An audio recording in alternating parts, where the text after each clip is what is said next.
prosecution has to show which one of Duterte's statements, orders, or commands were given to a specific individual who then went out and pulled the trigger or communicated the command to someone else who also went out and pulled the trigger, killing one of its 78 identified victims.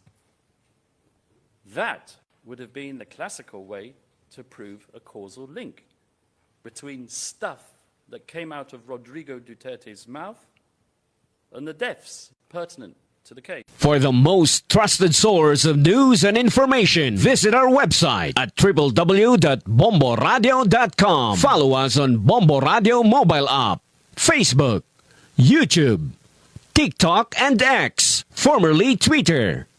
Like, share, and stay connected. Anytime, anywhere.